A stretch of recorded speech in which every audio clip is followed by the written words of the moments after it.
Guys, hebu kujeni wachapie story. I don't know mkie mshago. Na hizi tambu zinakuanga zikitokea tambu zinaitwa myth ama nini. Yani hizi vitu traditionally hazipaswi kufanya. So, kuna this day nimetoka shule na numero skulu ni wite nzaa mbaya sana.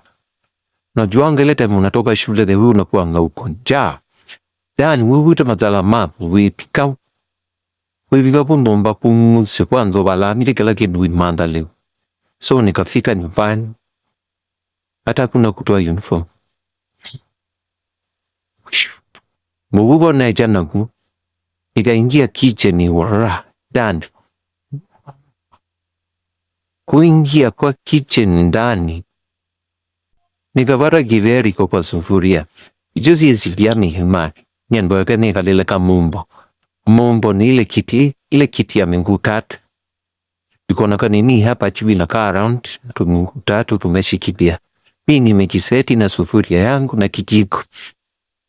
Ghafla bivu hii aliye hapo kutoa nelam hano hakiana. Hangule kwa nini unakulia kwa sufuria? Wewe ziliane neki. Wewe ndogo sio twana musio. Wewe ziliane neki. Hiki ya Mungu.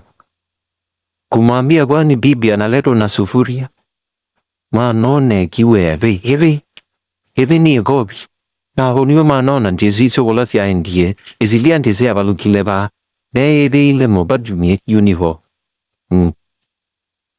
Sijuangi kama mnimu na kuanga neso tabu. Atupazo kufanya hivi. Opazo kufagia sijui usiku. Sijui nini. Taka mbinge.